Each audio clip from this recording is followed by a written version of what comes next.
I love painting with gouache and I also love watercolor. And recently I tried out acrylic paints for the very first time. I documented that entire process. I completed one painting with it. If you'd like to see more about that, if you'd like to see how my experience with acrylic went, be sure to click up here and watch that video. For today, we're going to dive into the core differences between these three mediums, that is gouache, watercolor and acrylic. I'm going to compare the three mediums in terms of their properties, how they behave, how they can be used in a painting, and I'll take you through all of that. So it's going to be fun. Let's jump straight into it. So the one thing similar about gouache, watercolor and acrylic paints is that you use water to mix with the paints while you paint with them. That's the common element with all of these mediums. But let's now explore the differences. First, let's talk about their form. So you typically get watercolors in the form of tubes like these, or you can also get them in the form of pans. The way I work with my watercolors is that I lay them out from tubes into pans like these and then I work with them. You also get liquid watercolor which can come in bottles. Gouache, on the other hand, typically comes in tubes like these, but you can also get jelly gouache like the popular Hime jelly gouache that comes in little cups like these. With my gouache as well, I like to lay them out in an airtight palette like this where the colors stay wet and moist, so I don't have to squeeze them out of tubes every time and I can easily and with less friction use them from these palettes. And then there's acrylic paint, which comes in the form of tubes like these.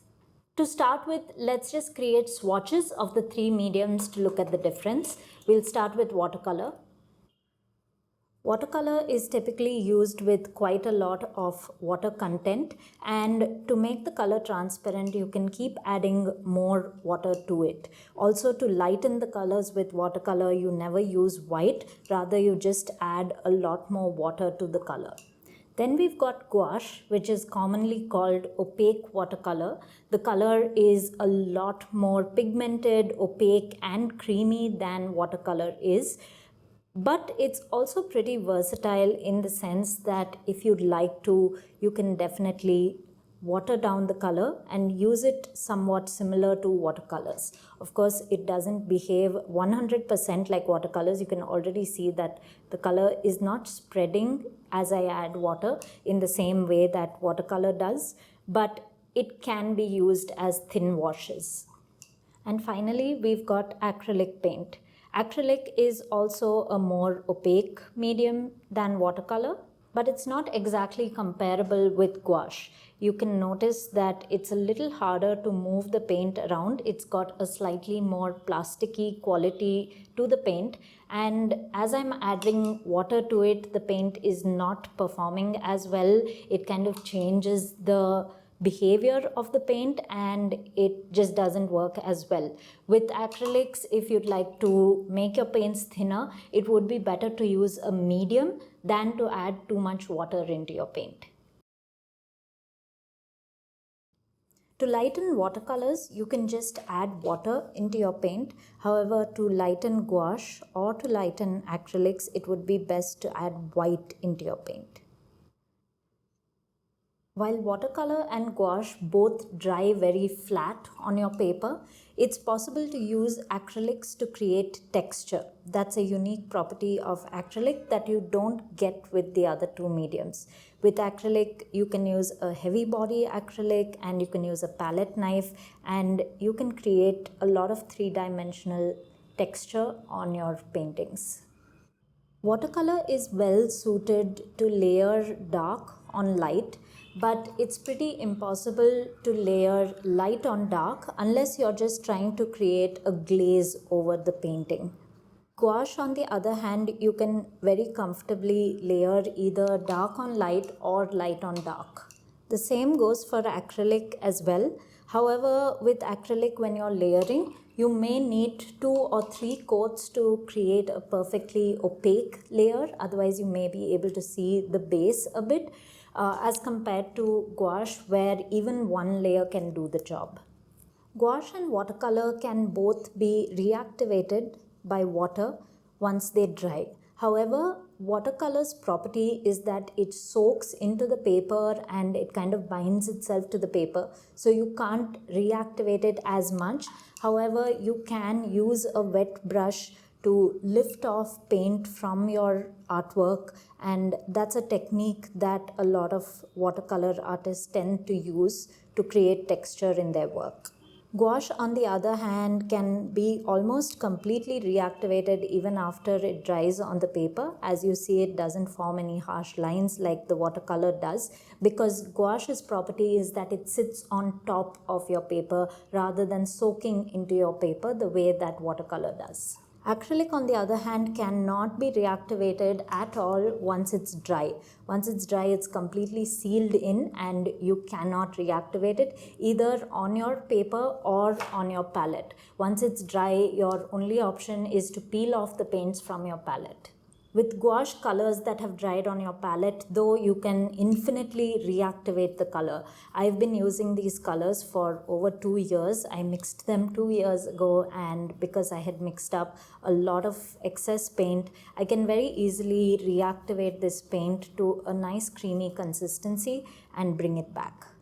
The fact that gouache can be reactivated is useful not only for reactivating old colors from your palette, but also sometimes when you want to blend paint directly onto your base layer. For example, if I'd like to blend this darker color into the base layer, it becomes very easy for me to do that. However, with acrylics, blending is not as simple. With acrylics, it's easier to blend while the paint is still wet, and you need to work pretty fast to make sure you're getting a smooth blend. But with gouache, even if your paint dries, you can reactivate, work at the seams and blend it in. The reason acrylic paints don't reactivate when you add water is that they have acrylic binders as compared to watercolor and gouache, which have gum arabic mixed with the pigment and not acrylic binder. There's one more medium that definitely deserves a mention in this video, and that is acrylic gouache. Acrylic gouache combines the best properties of both gouache and acrylics. So if you're comfortable working with acrylics and you like the fact that you can very easily layer the paint without having to worry with reactivating the base layer, which is something you do have to worry about with gouache, then acrylic paint might be a good option for you. Let's just swatch it to see what it looks like. The texture of the paint feels a lot more like gouache than it does acrylics. It's a lot less streaky, and it will give you that matte finish that gouache tends to give you rather than the finish of acrylics. But because it has acrylic binder like acrylic paints, so it will not reactivate once it's dry, which makes it a lot easier to layer the paints.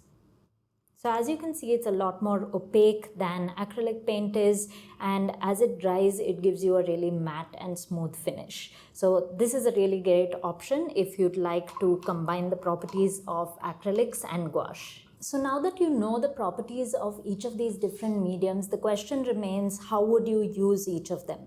All three of these mediums are super versatile, which means that they can be applied across a variety of subjects and styles, and that's the beauty of them. Let's look at some examples. Watercolor lends itself really well to watercolor landscapes, which I have not done much of, but I have used them for a lot of floral illustrations like these. The transparent quality of watercolors makes for really interesting styles when you layer the paint and allow the transparency to show through.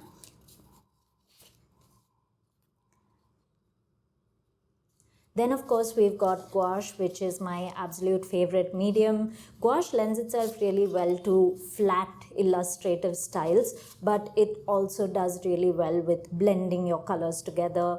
I just love this matte and smooth appearance of gouache. This is some of my oldest work, by the way, and you'll find a lot of these videos on my YouTube channel as well. This is another watercolor piece, and these are from my newest art collection where I explored all the beauty of gouache to create these beautiful birds. I explored layering, I explored blending, all the techniques that makes gouache so great, including dry brushing as well. If you'd like to learn more about working with gouache from me, be sure to check out the links to my courses in the description below. Now coming to acrylics, acrylic of these three mediums is the one that lends itself best to painting on canvas. Watercolor and gouache can't really be used to paint on canvas. In fact, it would be a waste to use gouache on canvas. But if you'd like to use a gouache-like finish on canvas, you can try acrylic gouache. However, of these three mediums, I think acrylics would be the best, and this is my most recent attempt. In fact, this was the first time I painted with acrylic paints, so it was an interesting experience for me. If you'd like to see how I painted this and see me explore the medium and discuss more about the qualities of acrylics, be sure to click the link above right now. Let me know in the comments which of these mediums you've tried before, which ones are your favorites, which ones you're excited to try out. I would love to hear from you. And if you'd like to dive into more of my gouache tutorials, be sure to click this playlist right here. Thank you so much for watching, and be sure to subscribe to the channel. I'm going to be back next week with another really fun video. See you then.